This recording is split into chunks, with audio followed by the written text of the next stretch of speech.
All right, this is our, I think, week 3 in this class that's kind of coordinating with the sermon series. So following some of the themes of the sermons that we're talking about on Sunday mornings. Give you a little bit of a recap on what we've talked about so far. We talked about the context of James, the genre, that this is a letter. This is from James, who we think is probably the brother of Jesus, and that he is writing to Jewish Christians who have been scattered due to persecution. So that's the context of who is being written to and the audience of this letter and who would be receiving it. And then one of the things that David talked about in his sermons was that James was kind of seen as this peacemaker. He was responsible for having to navigate some of these tensions between Jews and Gentiles in these churches. And so that's the person that we're talking about, and he was known as a pillar of the church. And then in our first week, we talked about how faith and works, so what you believe and what you do, are not an either or. So a lot of times, I grew up in a lot of classes in churches talking about like which one is more important, and that this debate between which one matters more. And so we talked about what James is actually doing is saying yes, it's both and. That James is giving us an invitation to integrate our mind, what we believe, and then letting that move down to our soul and how that forms us and the person that we are. And then that has to be lived out in our body, but it's integrating all of those parts of us into one person. So that's actually the invitation of James. And then, not last week because we weren't here, 2 weeks ago, that same integration shows up in a big way in our speech. So the way that we speak to one another and about one another is part of how that is lived out in our body. And James says, if you claim to be religious, but don't control your tongue, you are fooling yourself, and your religion is worthless. So I want to pick up a little bit on that and kind of get us back into that topic before we move into what we're talking about today. Why would you say that why is controlling what we say so important? Why does that matter so much, and why does James spend so much time talking about that?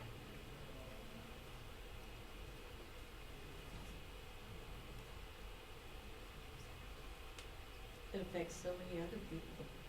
Yeah, it affects so many other people. Like, you might say something to one person, and that can impact a lot of people. And especially in leadership, when we talked about that, kind of the impact of if you're in authority or you're over a lot of people, what you say really matters. It can have a lasting impact. Yeah. Depending, whether it's positive or negative, there's things that people have said over the years that you're going to remember 20, 30 years later that had that level of impact. Some, like I said, some positive, some negative, but... Yeah, do you remember things that you have heard someone say? Like, there's certain things that I can tell you that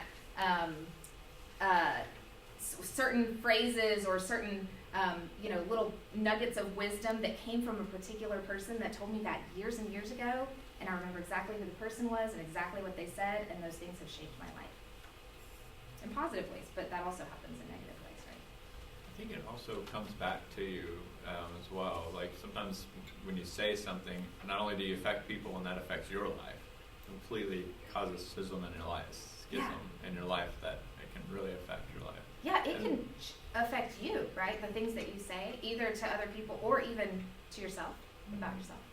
Yeah, we're constantly putting people in boxes, and generally first impressions on people weigh heavily in how you view them in the future. Yeah. So your conversation one time with somebody or somebody's towards you can make them, whether they're a safe person, an off-safe person, a person you desire to have future relationship with. Yes. And It's hard to overcome early impressions of people. Right. One of the things that almost a spiritual practice that I have tried to do in my own life is to avoid looking up someone on social media right after I meet them, because sometimes the things that they have said and my first impression of, I just met this person, I really don't know them, but then I go through a social media feed and suddenly I think I know that person. right? And it can color my opinion of them when I really don't have that relationship to back that up. So a couple things that I kind of, as we boiled down what we were talking about a couple weeks ago and reflected in a lot of the things that you guys said, our words reflect how we see other people. And, you know, a lot of that coming out of what is in our heart is coming through in our speech. So our words reflect how we see other people, but our words also reflect to other people how God sees them. And so there's a, especially for people who are believers in Jesus, like there is a weight to our words as we're speaking to people and about people, that we should be a reflection of God to them. And then, like Curtis said, our words transform our own hearts. The words that you hear, which includes the words that you speak to yourself or to other people, your speech does form you, and it impacts your own heart. And so I think that really matters. I love this quote by Maya Angelou. She says this: "Someday we'll be able to measure the power of words. I think they are things. I think they get on the walls, they get in your wallpaper, they get in your rugs, in your upholstery, in your clothes, and finally into you." And I love that, like such a tangible image of, and then I wondered, like, what does that look like? Like if the things that I said actually created a space, created a room, what would that look like? And I hope it would be a comfortable place to be. I hope it would be a safe place to be, you know, maybe a lot of color, I don't know, but like maybe not. Like maybe there's days when that actually wouldn't be a room I would want to be in. And that was a really kind of a convicting image for me to have and to think about. And then one of the things I love that David said a couple weeks ago was, the goal is that there is no distance between the things that are in my heart and the things coming out of my mouth. That really, like, it's not about, oh, the things that are in my heart I actually want to conceal, but like we really do want to form the heart too, so that there isn't a gap between those things, and that I feel good that the speech coming out of my mouth reflects my heart, and that's okay, and that's a good thing. It's a healing thing. And then we went through practically some practices to control our speech, and we just kind of, these are some things you could try that week, these are some things you could consider, some different ways of interacting with people, went through that and kind of gave those to you. So any last thoughts on speech specifically before we move a little bit into this week? What comes to mind when you think of the word wisdom?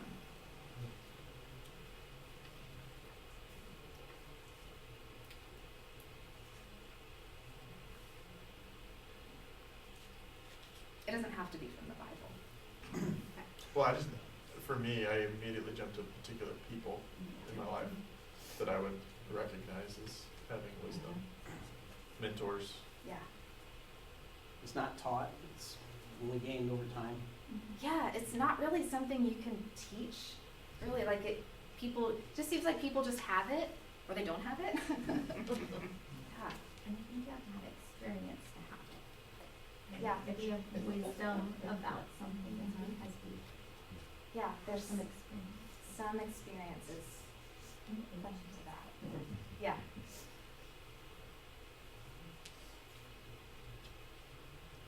And I do, to push back a little bit on the age thing, I do think, like Rachel was saying, experience can come in different ways, right? Like, I'm experiencing the world at almost 40 differently than someone at 15 is, but they have some wisdom of their lived experience and how they are impacted every day. Yeah. So does the 80-year-old. You know, like, there's different wisdom that can be, like, it can look differently at different stages or ages, but our Which is a experience really brings wise us thing to wisdom. say. And to recognize. Yeah. I saw a quote last week that said something, I'm not quoting it directly, but it said something like, wisdom doesn't come from experience, wisdom comes from reflecting on experience. And I thought that was so wise. Yeah.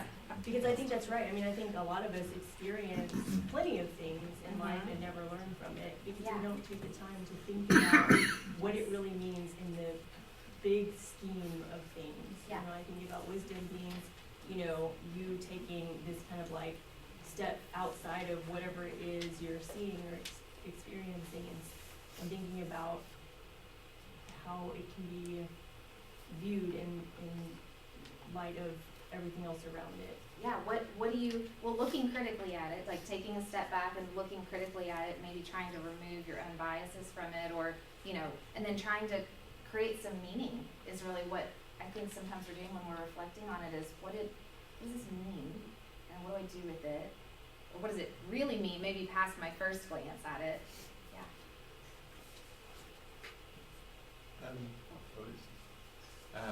Was there someone? Sorry, or you raising your? It was just kind of like, you know, the saying, out of the mouths of babes. Yeah. They're not biased, or Right. some of them aren't. And when you stop to think about it, it may be childish the way they put it, but it's really pretty wise. Yeah. You're skipping ahead a little, but it's good. Okay. Keep doing that.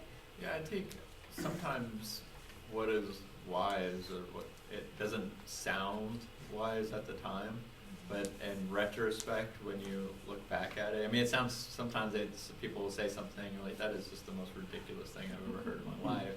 And then 10 years down the road, you look back and like, man, I would have only have listened at that time, my life would have been so much different. So sometimes when someone says something, it's just like an immediate, wow, that is just amazingly, you know, wise, but sometimes it's hard to receive.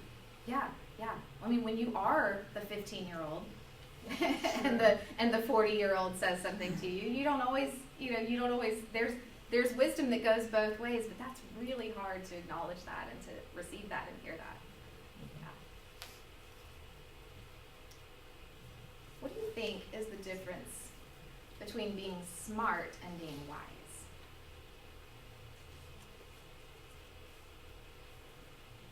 Well, smart is ability to learn. Being wise is the ability to have insight. I like that word, yeah. Insight. Smart is something usually that is taught. Yeah, going back to someone said, you can teach being smart. You can teach things. It's, things you could know, or you could teach it, or you could learn. But how do you Wisdom teach is applying that. I mean, you have to. Wise is not taught. Yeah.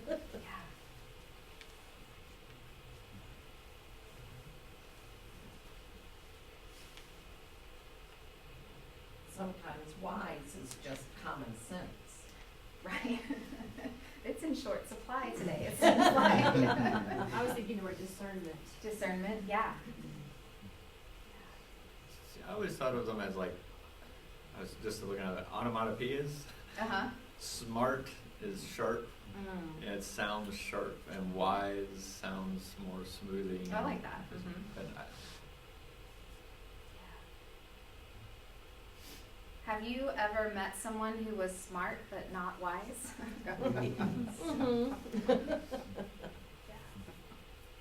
Or have you met someone who didn't really know a lot but was really wise? My thought is there might be a little more ego involved in being smart, and kind of more of a openness and wisdom beyond yourself in wisdom. Yeah, I think so too. I think it's not necessarily, black and white, but yeah, there's, to know a lot of things can kind of create this ego or, something to be proud of. And sometimes maybe it's a little harder to discern and have that kind of insight. So one of the things I think of, when I think about people who don't know a lot necessarily, but are very wise, is children. You said this, I think. And my kids say stuff all the time, like they haven't lived a lot of years. Like they don't know. There's so many things they don't know. But then they'll just say these things that you're like, I don't know, like, how did you know that? Like, that's so profound. And maybe because they don't know a lot, right? Like sometimes that clouds. So I asked Catherine for permission to use this. A her little boy Preston is 6 years old. And so if you haven't met him, this is what he looks like. He's famous now because he's been in our class. But she posted this on Instagram recently, and I thought it was really, really sweet. I wanted to share that with you. She said, I asked Preston this evening, what do you think is the best quality a friend can have? Like, what do you think is the most important thing that someone should be if they're going to be a really good friend? For example, that they're kind or funny or caring or fun. And she let him answer. And his response, he said that they would just be who they are. And then he said, but if they're mean, they would have to change that. But I'm like, how do kids, like, I'm sure he has a lot of friends, but he hasn't had that many friends. Like, how does he know this? But that's such a big part of their world at that time. Yeah. So he does have lots of lived experience Yes. in the friendships that mean a lot to him, and probably a few mean ones, which is why he Right. Right. So that is his lived experience. That's right. And like, how easy is that for me to dismiss, like, maybe my kids have something to teach me. Like, maybe there's wisdom. Maybe there's a reason Jesus talks about faith like a child, having faith like a child. You know, maybe sometimes the knowledge might kind of obscure some of that profound insight that we have about the world. I think back to one of my aunts. I mean, she didn't have she didn't stay in school for long, but she's full of wisdom. And she was always putting herself down because I don't know how to do this, I'm not smart. But she didn't realize she was wise. Yeah. I think there's so many people like that, because it's not just children. You know, it's all kinds of people who, you know, for various reasons, and sometimes it's just lack of opportunity, sometimes it's for whatever reason, there's not as much formal education, but there's a lot of experience, there's a lot of wisdom, there's a lot we can learn from each other. Right? So, PhD defenses, they're all public for a reason, for a good reason, so that people from the public can come and ask questions, and because people who are not specialists in that field, or maybe even don't even have a college education, they bring very good questions that are very difficult for scientists to answer. And I think people in the scientific community, a lot of times they just brush those things off, but I think that'd be a gross mistake to do that. So yeah, I mean. Yeah, I love that. I mean, and it's one thing to know a lot, but if you can't communicate that in a way that matters, and you can't, make that accessible to an ordinary person, then it's not doing as much good as maybe it could, right? It's not doing any good. It's not doing any good, right? That kind of reminds me of one of my chemistry professors. He would write with his right hand and erase with his left hand. So, he wasn't communicating that wisdom or that knowledge. It's being obscured as it was being written. He wasn't being wise. That's right. So I looked up the dictionary definition of wisdom, which a lot of you have spoken to all of these things. The quality of having experience, knowledge, and good judgment. Like the perfect mixture of those things. And if you take any one of them away, you lose something. Like the perfect amount of the combination of all of those three things. But this is exactly the same thing, it's just graphically. So for my visual learners, but the combination of knowledge, experience, and good judgment. And even I love what you said, Rachel, Preston has experience and he has knowledge, even though he doesn't have a lot of years. To add those to good judgment, which is part of his character, right? You add those things together, and that's what creates wisdom. I want to, I think we have enough scripture sheets. If you didn't get one, they're around somewhere. I want to get into a little bit of this James 3 passage. Read this to you. If you are wise and understand God's ways, which I almost hear him being a little bit Okay, if you think you're wise, like, I don't know if he's saying it that way, but that's how I read it. If you are wise and understand God's ways, prove it by living an honorable life, doing good works with the humility that comes from wisdom. But if you are bitterly jealous and there is selfish ambition in your heart, don't cover up the truth with boasting and lying. For jealousy and selfishness are not God's kind of wisdom. Such things are earthly, unspiritual, and demonic. For wherever there is jealousy and selfish ambition, there you will find disorder and evil of every kind. But the wisdom from above is first of all pure. It is also peace-loving, gentle at all times, and willing to yield to others. It is full of mercy and the fruit of good deeds. It shows no favoritism and is always sincere. And those who are peacemakers will plant seeds of peace and reap a harvest of righteousness.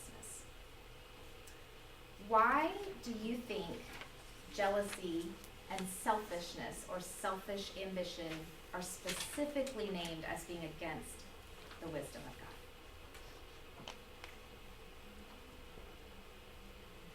Because you're worried about yourself and not trying to help others. Yeah. Seeing the bigger picture?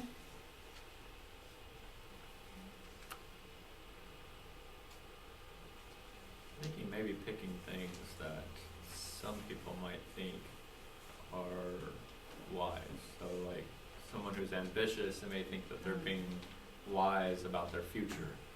You know, he's saying he's trying to turn that on its head and say, no, it's not godly wisdom. Mm-hmm. I think part of it too is that so much of wisdom comes from community, being in community.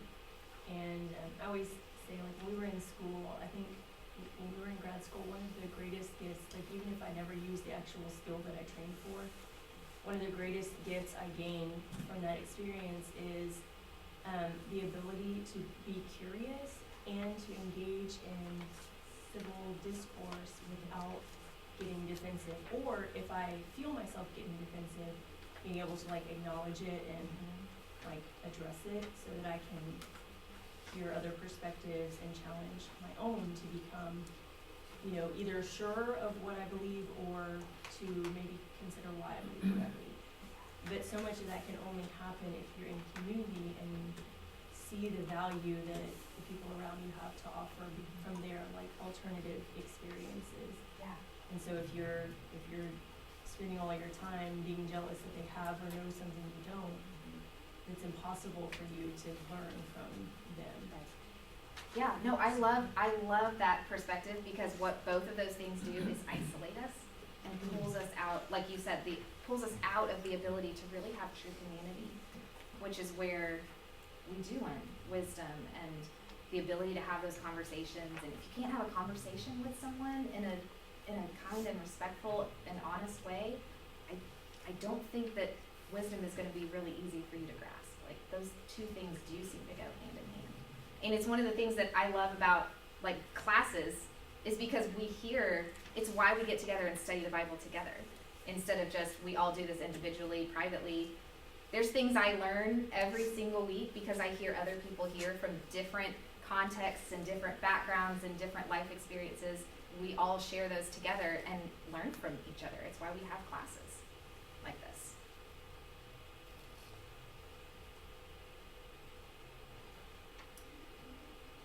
Who is someone, and a couple people have kind of named this, who is someone in your life, either past or present, who showed godly wisdom? Think about the people in your life.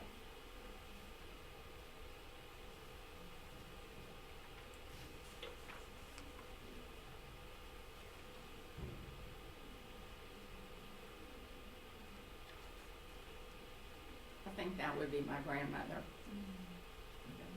Yeah. Very much so. What about her? She was just a very religious, devout person and tried to pass it on to her grandchildren. And it was just a way of life for her, which became a way of life for us. Which says a lot about you too, to be able to receive that from her. Right.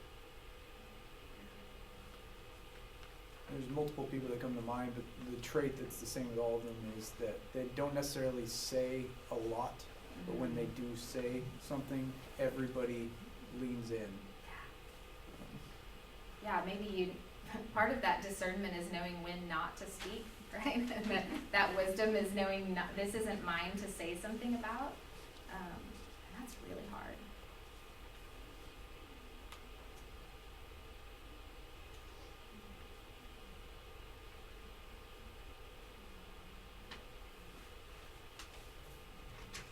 I'd say my Aunt Priscilla.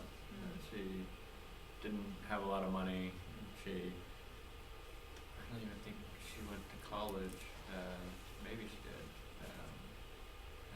She stayed home, and she just had such wisdom, and not a lot of resources, but a lot of wisdom.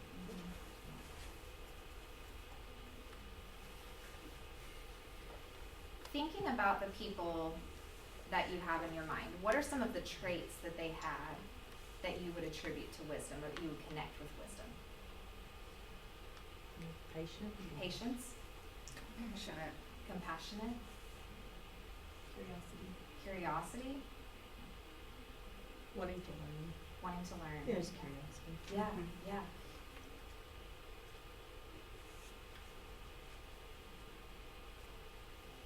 You lead by example. Mm-hmm. Yeah, people who lead by example. Maybe they use words and maybe they don't. But I do think, kind of going back to the comment about those things should match. I think you can see that in people. And those things match. Think about people who are not reactive. Mm-hmm. Like when everyone else is freaking out, they stay still and centered. Yeah. I think there's a level of contentment. Mm-hmm. They're talking about ambition earlier, and they might strive to be the best that they can be in whatever they're doing, but they're not trying. They're not out for glory. They're content in their situation. Yeah, the opposite of that selfish ambition, And that's I think that's a hard, especially today, like in our American culture, I think that is hard to grasp. One of the things that was said at her funeral was her son came up there and said she was perfect. She was perfect. And I was like, wow, that's pretty impressive. So, I mean, just to have that sort of control.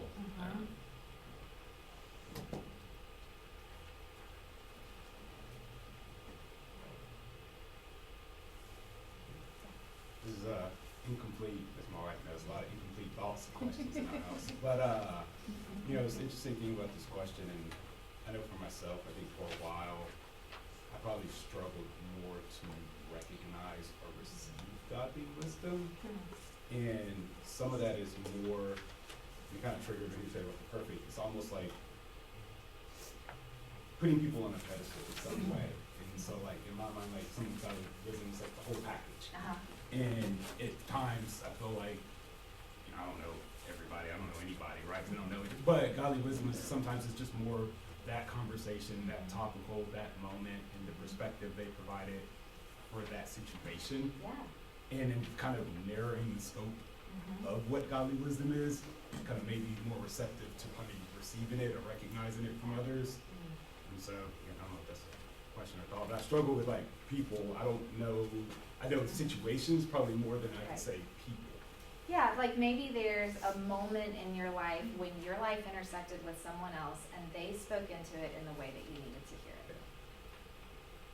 it. No one's a perfect person. I'm sure there were times that they didn't say the right thing to somebody, but like in that moment, they exhibited godly wisdom to you. Which does help me. I actually kind of love that perspective of being able to see people, because it means that really anybody could be a way that God could speak to me. Like anyone could be that, that person. And it helps me give a lot of grace and compassion to people.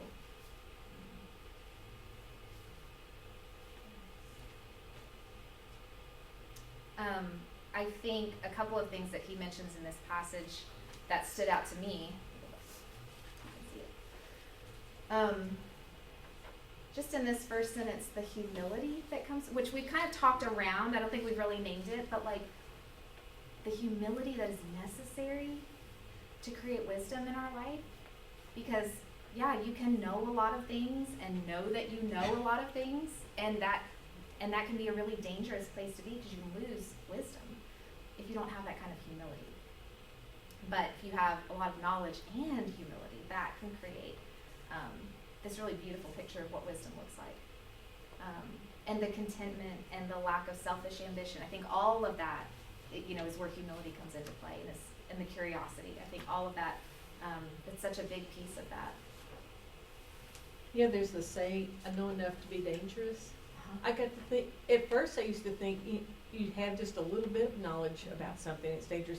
But maybe you have a lot of knowledge and no humility, and that's dangerous. And you can be dangerous either way, right? Yeah. There's something called, I think it's called the Dunning-Kruger effect, where it's like the more you learn, the more you realize you don't know, creates humility. And I think that is like one of the best gifts we can give ourselves, is if we think we know a lot and like really understand something, that's probably the moment that we should be like, I should probably like seek more knowledge or understanding about that, because the chances of us not knowing what we don't know are so much higher than us knowing what we sometimes wisdom means like being able to say I don't know more often, instead of I have all the answers to that. Like, I think I love watching TED Talks, but they're dangerous, because then like I watch a TED Talk and I feel like I'm an expert on that thing, because an expert told me in 15 minutes what I needed to know, and so I feel like I know a lot about it. That's when you just say, whoa, that's a profound question.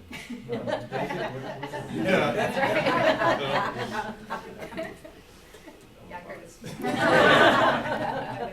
Yeah, that made me think of the TED Talk. I think you did that at a sermon, right? Oh, yeah. But, you can shut down very wise things with knowledge.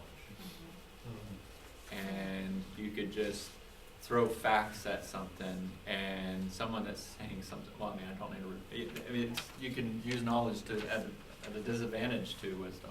Yes, absolutely. I think that's such a good point.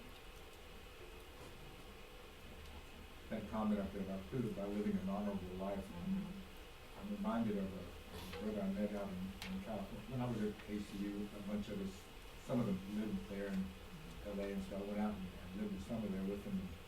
And I met Brother Ator. He was an elder at Van Nuys Church of Christ, and he was an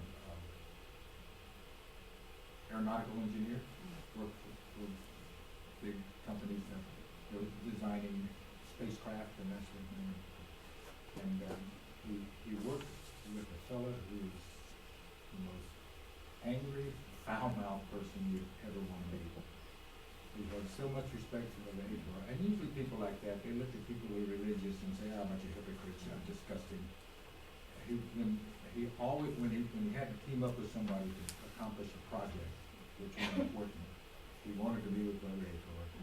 And when he was with Brother Ator, he was, should I say, profoundly modest. He was not angry, and he was not foul-mouthed. And he had that much respect for Brother Ator. I don't know what other impact Brother Ator had on him, but I know with respect to being around him, that concept of living an honorable life, even among people who are pretty much disgusted with religion, have some respect for it. Which, don't you think, like, hearing that as people of faith who are scattered in a place where it's maybe hostile to what you believe, like that's an important thing for that audience to hear. I think a lot of these things, James talking to them about, it actually matters how you speak. It matters the kind of discernment and the wisdom that you have when you're in this place where, maybe there aren't a lot of you. The example that you're showing and the way that you live out your faith in a tangible way really matters, maybe even more in that context. I want you to hear this quote. This is from, her name is Casey Sigmund. She says this about this passage. She says, following Christ is not simply a matter of getting work done and being a busy bee for the Lord. Rather, following Christ holistically is a matter of with what posture and from what core your works emerge. Etymologically, core is more than the center of the body where our physical strength lies. Core is derived from the Old French, I will pronounce it also core. I don't speak French, so I don't know if it's pronounced differently, meaning heart. So the word courage comes from the same place, which is the heart. Discernment begins with the courage to listen to and from your core for the whisper of God. Which what I hear in a lot of that is about like the concept of motivation, like asking myself really critically and kind of reflecting on what's at the core of this choice that I'm making, and what's at the core of this behavior that I'm exhibiting. Because you can have the same behavior from two different motivations. And then over time, I think that really makes a difference. I think it matters. What worldly motivations can inform our choices and behavior? And then why is the pull of these things so strong? If it's not that godly wisdom motivating us, what other things do that in our lives? That perspective of what we consider to be success. Yeah, our perspective of success. Like what success is and what that looks like. Yeah. 5 people you spend the most time with, isn't there a book about that or something? Yeah. Say more about that. Well, who you surround yourself with will always have an impact on all the little things that you think about or do. Whether you feel like you're being a positive influence to them or not, I mean, it still has an impact on everything. Yeah. Yeah, who you choose to be around, and for whatever reason you choose that person, has an impact on you for sure. Sometimes the simplest things we want or participate in. I'm back in Abilene at the Baker Heights Church.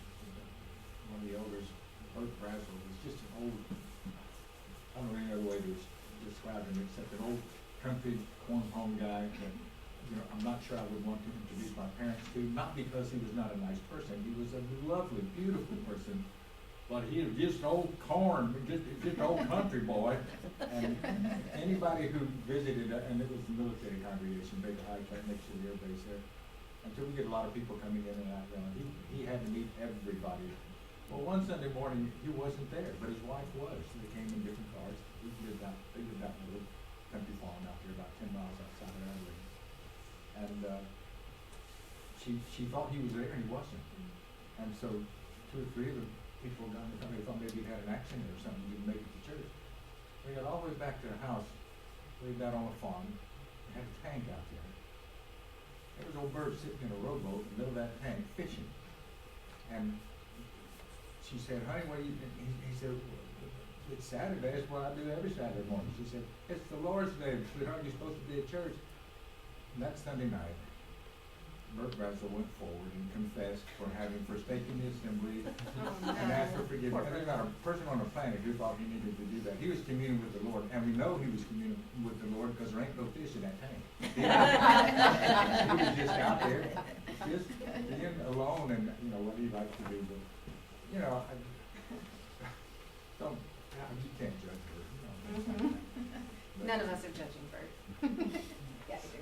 Yeah, I was just thinking when you said that the Maslow's like hierarchy of needs, and so it's just like when you go through those, like the basic one, right? It's like food, water, shelter. Like even those simple things can inform, like, and then security, comfort, and person. I mean, at every level, it can inform our choices and behavior. And that's why the pull can be strong. We talk about all this, and you tell that to the person who's hungry, right, and doesn't have food, and it's a lot harder to have some of that discernment. So I just think all those things do just get the levels of how we live our lives impacted it, and that's why the constant pull is so strong.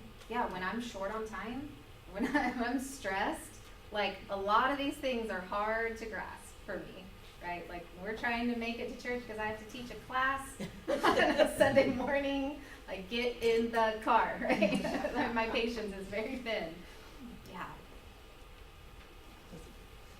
I'm on that level. I spent the last part of the week with our son and daughter in Lafayette that have 5 children all kind of young.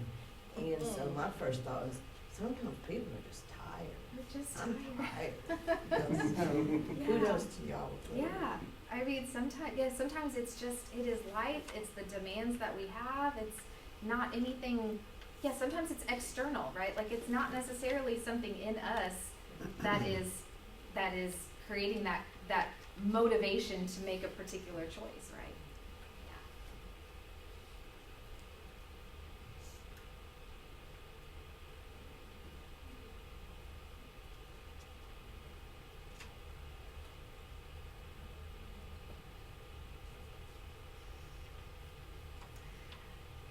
So what do you think? Well, I put this image up here very intentionally because this is what I thought of when I thought, and kind of this does go to like the circumstances piece. Like, this just is the water we're swimming in, right? Like, there is so much culturally that would say this is what success looks like. This is what it means to be Christian, American, a human being, whatever. Like, we are sold those things over and over and over constantly, whether it's from the people we're observing, the things that we're told, the things that are rewarded in our culture. And so I do think there's a healthy dose of self-compassion to have in this, because this is the water we're swimming in. And when everyone around you is going the same direction, it is really hard to be that person that tries to fight that and go the other way, right? So I think that's important, I think, to recognize.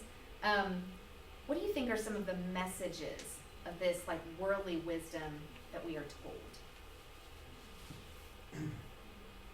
And or how is that different from, like, the themes that Scripture teaches, or the themes that we see from God? I can give an example. Well, I was visiting my family. One of my parents said, "Well, that family, their child is still living with them. So, I mean, and they're 40 years old or 50 years old." And I was like, "Well, but that's a Hispanic culture, that they have their grandparents live. There's 3 generations in a household. That's just standard. I mean, this is how that." And so the success of, like, they get out of the house and isolate yourself from your family so that you can work really hard, that's success. Whereas in another culture, I mean, how could you not have your parents live with you? Yeah, that would not be seen as successful, yeah, right? That would be the opposite. Something wrong. Yeah, that's a good point. Like, there's differences, cultural differences, even in, like, what's held up as successful in various ways. Yeah. In James, one of the lines is, "It's full of mercy and the fruit of good deeds." I'm thinking about the fruits of the Spirit that we produce in life. And I think that's a big indicator on whether what's being achieved is either worldly or godly. Yeah. Trying to decide if I want to elaborate further. This is a safe-ish One of the space. biggest like perspective shattering things for me was when I was always taught something is either these people, this way of thinking, this thing is a bad, from people who I perceive to be godly individuals. Yeah. And through experience in life, I saw, when you see something that you're told is bad but is producing good fruit, Right. and you see people who you are taught are good producing bad fruit, That's exactly what James talks about, right? Yeah, And Jesus. it's caused a lot of changing in the way I think about things. Yeah. And I think at the end of the day, what the fruit is being produced from a person or a situation or from a people or whatever speaks a lot more than whatever the words you say. As a parent, I would rather my kids learn, instead of this is right and this is wrong, this is good and this is bad.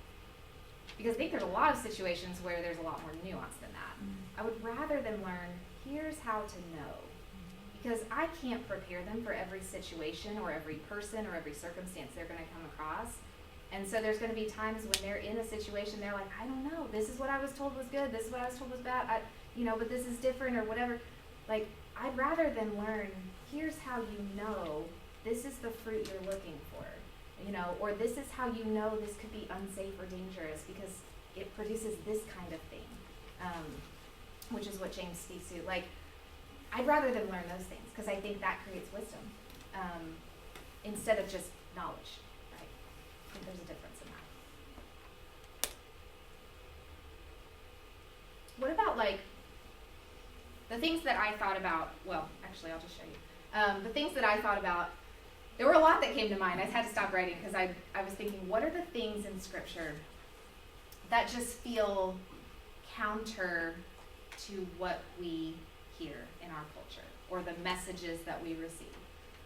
Like, even just the concept of being crucified with Christ instead of just trying to survive, like trying to make it and, not just survive but thrive and like climb the success ladder. Like, that's not the faith that I was called to. I was called to be crucified with Christ and to die. Loving my enemies, not recommended if you want to be successful.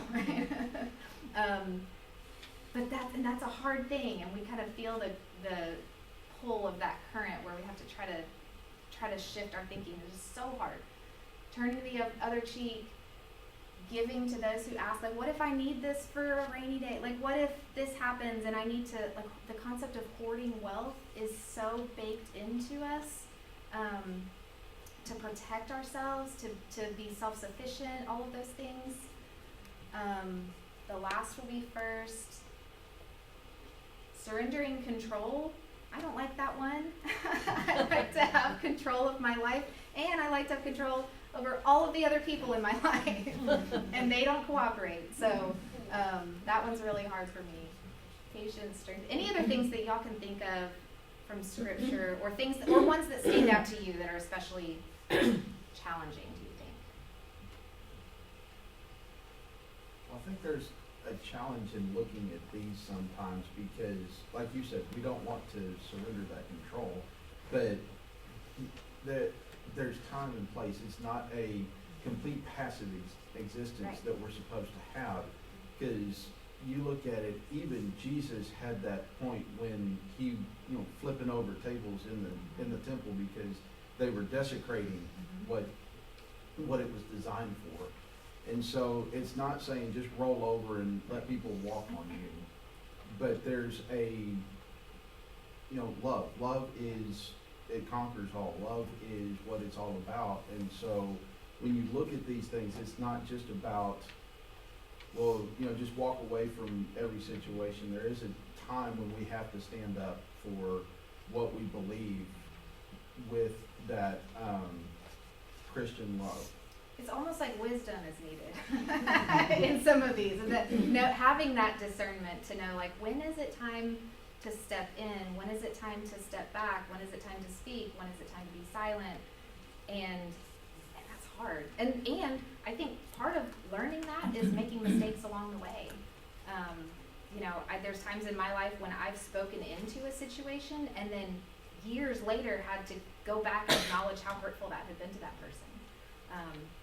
I did the best I could at the time and what I thought was right, and over time you learn better, you know better, and all plays into wisdom. I think the difference too that I have to remind myself of is, for us, it's a long game, and for people who are focused on worldly wisdom, it's a short game. So like we can release control because the final outcome isn't up to us. Like, we're just called to do our piece where we are with what we have, and trust that God is gonna ultimately take all of that and put it together for whatever the ultimate purpose is. And we have to get to the point where we're okay not seeing the fruit of our work. Right. And I think that really is if you're gonna differentiate between the two, that to me, at least when I think about the times when I'm so frustrated or I don't wanna give up control. Control is a big one for me, I struggle with that. That's ultimately it, like you have to trust that if you follow whatever God is showing you right now, that it ultimately is gonna Yeah. work out. The thing that has shifted for me in the last several years has been like recognizing, and I don't do this perfectly, but like recognizing that the outcome, none of the outcomes here are guaranteed. Like I can do all these things and it doesn't mean I necessarily have a better life by the world standards, right? But it does form something in me that I could recognize and feel and objectively say, this makes me a better person. This makes me a more godly person. This makes me a more Christ-like person.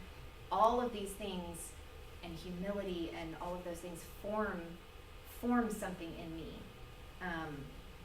that I would take over all of those outcomes. But that's hard. Like that's a hard thing I'm still trying to work on learning how to grasp.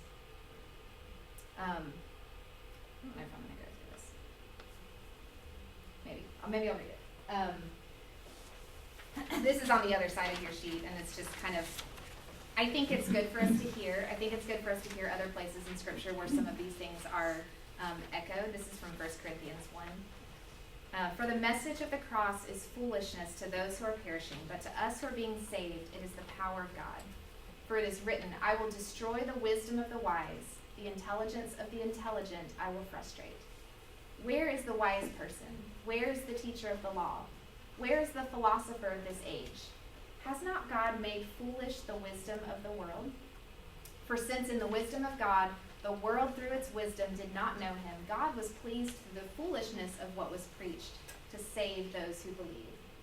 Jews demand signs and Greeks look for wisdom, but we preach Christ crucified, a stumbling block to Jews and foolishness to Gentiles, but to those whom God has called, both Jews and Greeks, Christ the power of God and the wisdom of God. For the foolishness of God is wiser than human wisdom, and the weakness of God is stronger than human strength. I'll stop there. I think it is helpful, at least it is for me, to be reminded of this is what this faith is. Like, I think we can twist that sometimes, because sometimes we want it to be different. I want it to be different. And it's helpful for me to be reminded of this is what I signed up for. This is the faith that I put my trust in and that I believe and that I profess and that I want to be about. So I'm referring back to the quote that David said a couple weeks ago. But I also think where he said, the goal is that there is no distance between the things that are in my heart and the things coming out of my mouth. And I would kind of add to that and echo to that, my heart and my behavior, my heart and the way that I live out my faith on the earth. That is the goal, is that those are so integrated that they're not different, and that they do actually coexist and work together. So I'm going to leave you with some practices, some things that you could consider doing in your life. It's not homework, you don't have to do it. But just some things that I thought of that these could be practices to cultivate godly wisdom in your life. Practice gratitude was on there last time, and I think it's probably good for all of these things. Any way that you can practice, whether it's journaling or just naming it to yourself or drawing it, practicing gratitude, appreciating simplicity, having a childlike faith, all of those things I think are helpful. Intentional silence, stepping away from social media and news and ads and all the things that give us those messages of what is successful and what it means to be human, or and kind of sift through let us give ourselves some silence from those things. Read the Sermon on the Mount daily. So much of this is an echo of what Jesus preached and said, and I feel like if more people read through Matthew 5 through 7 on a regular basis, we wouldn't be confused about what Christianity is.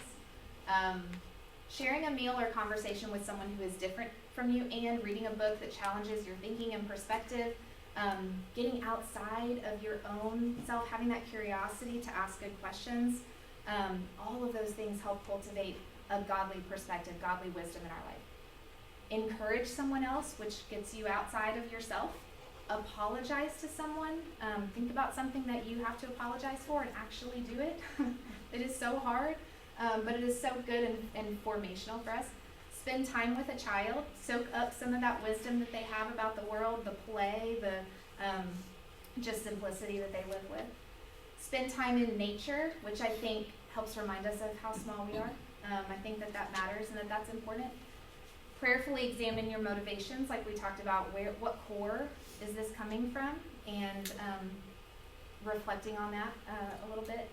And then practice being quick to listen and slow to speak, like we talked about a couple weeks ago. So keeping all of that kind of in front of us and considering one or two of these practices that feel meaningful to you, I think are all ways that we put ourselves in a position to receive that kind of wisdom from God. Let me pray for you when we're done. God, thank you for just the opportunity it is to be together, to be in community. Like we talked about, thank you for providing space for us to discuss and challenge one another and be challenged and speak to things that matter. And we're so grateful for the time that you give us, the people that you put in our lives to show us what godly wisdom looks like. I pray that you will be with us as we worship and through the rest of this week. In the name of Jesus we pray. Amen.